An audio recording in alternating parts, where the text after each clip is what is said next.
Dear BalkanPod listeners, I'm Dilek from Turkey. This episode, my guest is Vuk Vuksanovic. He is currently a PhD researcher in international relations at the London School of Economic and Political Science. He worked as a diplomat in the Ministry of Foreign Affairs of the Republic of Serbia and as a consultant for political risk in the private sector. His primary area of interest is the politics of the great powers in the Balkans. Lastly and especially, he has a history of research on Israel's presence in the Balkans. Today, we're going to examine this issue closely. Dear Vuksanovic, welcome to BalkanPod. Thanks for having me. Actually, it's really wonderful to see you here as my guest and to talk about Israel in the Balkans. So I want to start with a very general question that I really wonder. When did Israel become an actor in the region? Or maybe firstly, I should ask that, is it really an actor? I do think it's an actor. It is perhaps not a conspicuous actor, and perhaps it is not a heavyweight actor. But when it does act in the Balkans, it does act with a certain level of efficiency. As far as the second half of the question goes, how long Israel has been an actor in the Balkans, I would say that for the past 10 years, Israel has been much more interested in the Balkans compared in the past. And it has in one way to do with Israel trying to derail EU's policy towards the Palestinian issue. And the second point is Israel trying to foster relationships and partnerships in a new region as a result of major changes in Israel's immediate strategic environment. So those are the two general themes of Israeli foreign policy in the Balkans that resonate. I see. What is Israel's aim in the Balkans? Pursuing a more proactive foreign policy? It is about derailing EU's stance towards the Palestinian issue. As we all know, EU always had, because of its own proximity to the Islamic world, as well as because of its own Muslim citizens, EU has always been a much more powerful advocate for a two-state solution. So it always had a different attitude towards Israel-Palestinian dispute as opposed to the United States. So in a sense, I think number one motive for Israel is try to gain friends among either EU membership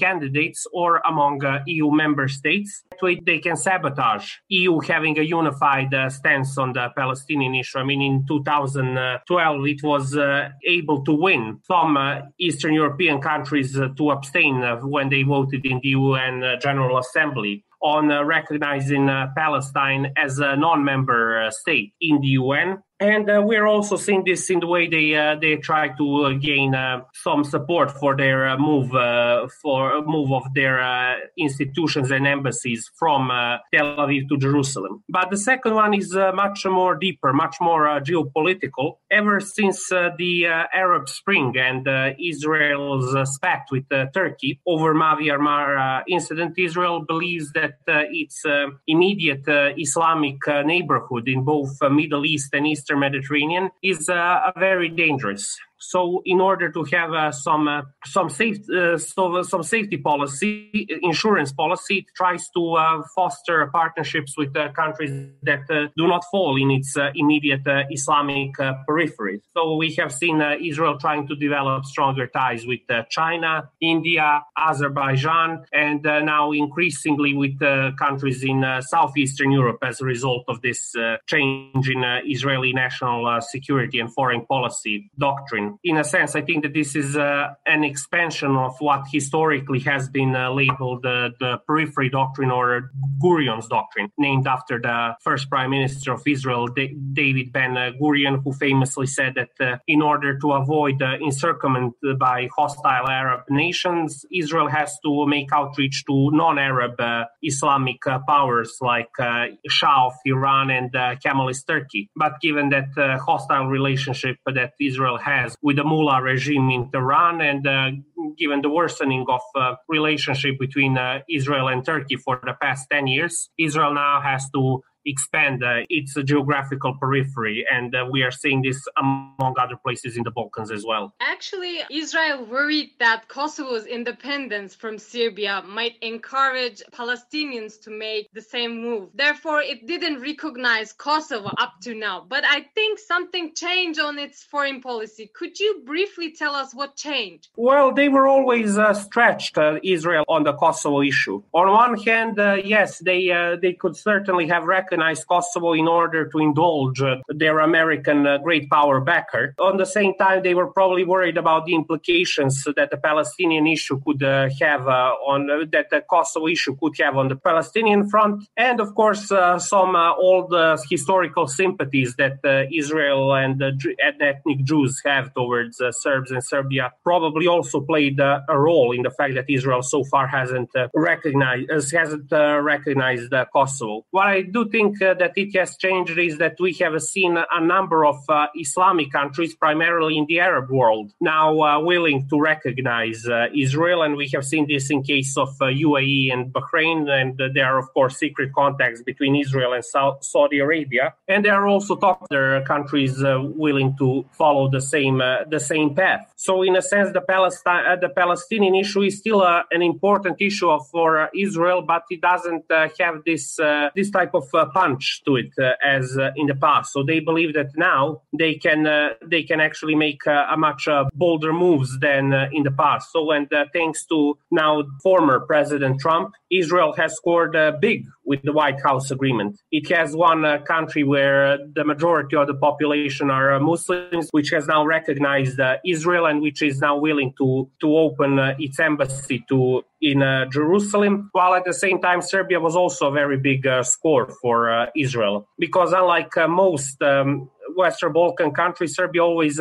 prided itself on being neutral on Israeli-Palestinian issue and on being on friendly terms with both Israeli and the Palestinians. If we just take a look at the voting patterns in the international institutions, Serbia would frequently vote in favor of Palestinian membership, and on some occasions they would even condemn some American unilateral moves on this front. So both Serbia and Kosovo were quite good points for Israel. Actually, I would like to draw attention to this topic. As you said that Serbia and Kosovo most probably will move its embassy in Israel from Tel Aviv to Jerusalem because of an agreement signed in White House on 4 September. However, Turkey and also EU condemned this decision in line with UN Security Council resolution. What are your comments about this controversial agreement and signatory countries' stance on this issue? I think that both Serbia and Kosovo had somewhat similar but also somewhat different interests which guided them in signing this agreement. For Kosovo, it was at the time, I think it was simply an Kosovo-Albanian desire to avoid angering their main great power patron. And this was particularly pronounced as Trump administration tended to slap Pristina on the wrists for some of its moves, like, for example, the tariffs which Pristina imposed on Belgrade. While for Serbian President Aleksandar Vučić, he saw this, I think that for him, even the Israeli recognition of Kosovo was, from his perspective, a worthy sacrifice if that meant trying to form a stronger partnership with the U.S., which was something that Belgrade has tried to do ever since the overthrow of Milosevic's regime, but never succeeded in doing. However, now I think that Mr. President Vučić of Serbia is in a very tight spot. On one hand, I believe he has to honor the commitments that he has signed, even though this is not a legally binding agreement, but it has a strong political weight. While on the other hand,